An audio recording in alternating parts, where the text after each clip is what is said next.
जय माता दी दोस्तों, कैसे हैं आप सब। आप सभी को आने वाले शारदीय नवरात्रे की ढेर सारी शुभकामनाएं। फ्रेंड्स, नवरात्रे के पहले दिन हमें पूजन सामग्री में जो भी पूजा सामग्री की आवश्यकता होती है वो सारी पूजा सामग्री इस वीडियो में हम आपके साथ आज शेयर करने वाले हैं। तो नवरात्रे के पहले दिन हमें क्या क्या चीज़ें चाहिए होती हैं। देखिए, नवरात्रे के पहले दिन सबसे पहले हमें एक माता की फ़ोटो चाहिए। फ़ोटो, तस्वीर, मूर्ति, जो भी आप स्थापना करते हैं, जिसकी भी आप स्थापना करते हैं, आप ले सकते हैं। तो देखिए, अगर इस तरीके की आपके पास मूर्ति है, कोई धातु की, पीतल की या फिर तांबे की या फिर चांदी की, तो आप उसको अच्छे से स्नान कराएं, उसके बाद ही स्थापना करें। और उनके लिए एक वस्त्र लेके आएँ माता के लिए, ठीक है, वस्त्र, या फिर अगर तस्वीर है तो चुन्नी लेके आएँ उनके लिए। एक नवरात्रे के पहले दिन हमें ज़रूर चढ़ानी चाहिए चुन्नी। और इसके अलावा देखिए, हमको फूल चाहिए और 5 हमें आम के पत्ते चाहिए। आप 5, 7, 9 या फिर 11 या फिर 21 की संख्या में पान के पत्ते ले सकते हैं। सॉरी, आम के पत्ते आप ले सकते हैं। आम के पत्ते अगर आपको नहीं मिलते तो आप अशोक के पत्ते भी लगा सकते हैं कलश स्थापना में, कलश में, ठीक है। इसके अलावा हमको फूल चाहिए। फूल आपको जो भी मिल जाए आप ले ले। इसके अलावा देखिए, हमको एक चाहिए कलश आप पीतल का, स्टील का, तांबे का या फिर आप मिट्टी का कलश ले सकते हैं। अगर मिट्टी का ले रहे हैं तो उसको एक रात पहले भिगो के रख दें, अच्छे से पूरी रात भीगा रहने दें, ताकि उसको ना अगले दिन जब हम भरें, उसकी स्थापना करें तो पूरे 9 दिन तक वो चल जाए, उसका पानी ना सूखे। इसके अलावा हमको एक नारियल चाहिए, जटाओ वाला, इसमें पानी होना चाहिए, इस चीज़ का ध्यान रखना है हमको।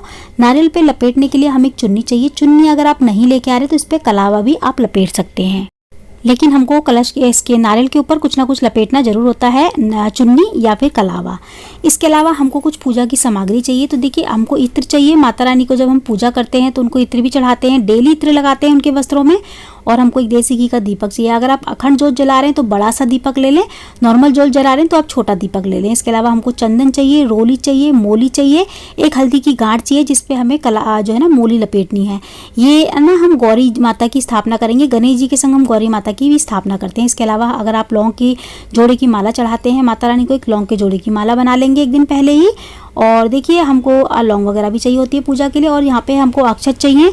अक्षत हमें कई चीज़ों के लिए चाहिए होते हैं, जैसे कलश स्थापना के लिए, जब माता के नीचे हम आसन लगाते हैं उसके लिए भी हमें अक्षत चाहिए होते हैं, और वैसे भी चढ़ाने के लिए भी हमें अक्षत चाहिए होते हैं। तो अक्षत हमें कई चीज़ों में जो है ना हमें उपयोग में चाहिए होते हैं, तो अक्षत भी आपको जरूर लेने हैं।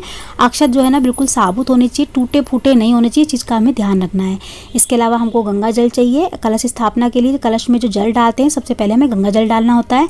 कपूर चाहिए हमको हवन के लिए। हम हवन करते हैं डेली नवरात्रों में, तो उसके लिए हमें कपूर चाहिए। अगर डेली नहीं भी करते तो अगर पहले दिन हमें जरूर करना चाहिए। पहले दिन, लास्ट के दिन हवन, छोटा सा हवन होता है, वो हमें करना चाहिए, तो उसके लिए कपूर चाहिए। एक हमें लाल रंग का कपड़ा चाहिए चौकी पे बिछाने के लिए, और हमें एक चौकी चाहिए लकड़ी की। और इसके अलावा हमको देखिए रोली चाहिए, और हमको हल्दी चाहिए, और चंदन भी आप ले सकते हैं गणेश जी को चढ़ाने के लिए, ठीक है। इसके अलावा देखिए, हमको और क्या क्या सामग्री चाहिए। यहाँ पे हमको बतासे चाहिए। बतासे देखिए, हम भोग में भी चढ़ाने के लिए लेते हैं, और जो हम हवन करते हैं ना, जो लौंग और बतासे का जोड़ा लगाते हैं, चढ़ाते हैं हवन में, उसके लिए भी हमें जो है ना बतासे चाहिए होते हैं। तो बतासे हमको ज़रूर लेने हैं। और देखिए, इसके अलावा हमको और माता रानी के लिए कुछ श्रृंगार की चीज़ें चाहिए होती हैं, जैसे कि आप 5 या फिर पूरी 16 श्रृंगार की चीज़ें ले सकते हैं। 5, 7, 11 की संख्या में ले सकते हैं, नहीं तो आप 16 की संख्या में भी ले सकते हैं। ज़्यादा नहीं तो कम से कम 5 श्रृंगार की चीज़ें माता रानी के लिए ज़रूर चढ़ाएं। ये पहले दिन या फिर लास्ट के दिन हम चढ़ा सकते हैं। ज़रूरी नहीं है कि आपको पहले दिन ही चढ़ानी हो। पहले दिन नहीं चढ़ा रहे तो लास्ट के दिन चढ़ा दें, वरना पहले दिन चढ़ा दें। इसके अलावा हमको पंच में भी चाहिए होती हैं, तो कम से कम पहले दिन तो हमको पंच में भी ज़रूर चढ़ाने चाहिए। उसके अलावा आप डेली एक एक करके ड्राई फ्रूट्स चढ़ा सकते हैं, बतासे चढ़ा सकते हैं, डेली में मिश्री चढ़ा सकते हैं, फल चढ़ा सकते हैं, जो चाहे वो डेली के भोग में आप चढ़ा सकते हैं। इसके अलावा देखिए, हमको ना लौंग चाहिए। लौंग हमें हवन के लिए भी चाहिए होती हैं और माता को चढ़ाने के लिए भी चाहिए होती हैं, और तो लौंग भी हमें कई चीज़ों के लिए चाहिए होती हैं। तो इस चीज़ का लौंग हमें थोड़ी ज़्यादा मात्रा में चाहिए होती हैं। और हमें एक देसी घी का डब्बा चाहिए होता है। डेली हमें हवन के लिए भी ये चाहिए होता है, जैसे हम हवन करते हैं उसके लिए भी देसी घी की ज़रूरत पड़ती है।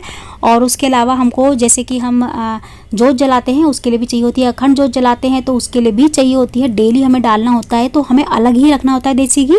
इसके अलावा हमको देखिए कंडे चाहिए।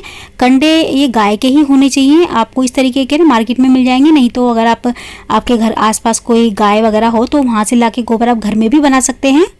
हमको स्थापना के लिए ना और गणेश जी की छोटी सी एक प्रतिमा चाहिए, नहीं है तो आप सुपारी पे कलावा लपेट लें और गणेश जी बना लें। और कलश स्थापना के लिए हमको एक सुपारी चाहिए, एक हल्दी की गांठ चाहिए, हल्दी की गांठ खंडित नहीं होनी चाहिए, और 2 इलायची चाहिए हमको, दो एक इलायची का जोड़ा चाहिए, एक लौंग का जोड़ा चाहिए, एक सिक्का चाहिए हमको। सिक्का आप नॉर्मल भी ले सकते हैं, अगर आपके पास चांदी का सिक्का है तो कलश में डालने के लिए आप चांदी का सिक्का भी ले सकते हैं। इसके अलावा हमको थोड़े से अक्षत भी चाहिए होते हैं कलश में डालने के लिए, तो कलश में डालने वाली सामग्री मैंने आपको ये दिखाई है। इसके अलावा हमको हवन के लिए भी कुछ सामग्री चाहिए होती है, जैसे कि काले तिल चाहिए होते हैं, लुबान, गूगल। तो ये चीज़ें हम सारी मिक्स करके एक जगह पे रख लेते हैं, या फिर हवन सामग्री में भी हम इन चीज़ों को मिला सकते हैं। हवन जब हम डेली करते हैं ना, जैसे कि अगर हमने पूरे 9 दिन के व्रत रखे होते हैं तो हमें डेली ही हवन करना चाहिए। छोटा सा हवन होता है तो कंडा जला के उसके ऊपर ही हमें सब कुछ डालना होता है भोग में, और छोटा सा 5 आहुति हवन सामग्री की देनी चाहिए।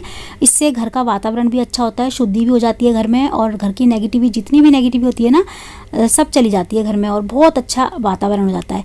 इसके अलावा हमें पहले दिन माता रानी को पान जरूर चढ़ाना चाहिए। पान के पत्ते के ऊपर हमको एक बतासा, 2 लौंग, 2 इलायची और एक सुपारी रखनी है और माता रानी को चढ़ाना है। पहले दिन और लास्ट के दिन जो चढ़ाया जाता है। इसके अलावा हमको जो है ना फल चाहिए, तो फल में आप कुछ भी ले सकते हैं। और देखिए पहले दिन तो कम से कम हमें चाहिए होती है सारी सामग्री।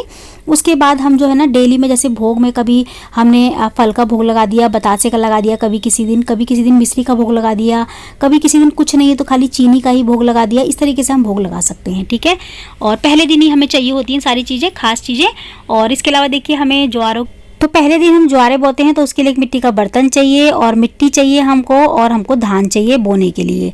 तो ये सामग्री भी चाहिए होती है हमको पहले दिन, और ये सारी सामग्री ना हमको नवरात्रि के पहले दिन चाहिए होती है। तो फ्रेंड्स कम से कम पहले दिन तो ये सारी सामग्री हमें जोड़नी ही पड़ेगी, इसलिए पहले से ही तैयारी कर लें, ताकि पहले दिन जब हम चौकी लगाएं तो हमको कुछ भी चीज़ ऐसी ना हो कि ना मिले और हवड़ दबड़ में हम फिर लेने जाएँ। तो सारी सामग्री हमें एक ही जगह पर मिल जाती है, तो बहुत जल्दी सारे काम हो जाते हैं।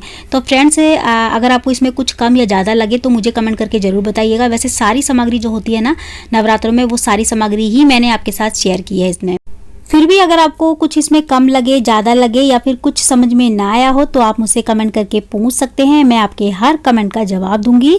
तो आज की वीडियो में इतना ही। मैं मिलती हूँ आपसे अगली वीडियो में ऐसी अच्छी सी एक और वीडियो के साथ। जब तक के लिए जय माता दी, राधे राधे, जय श्री कृष्ण।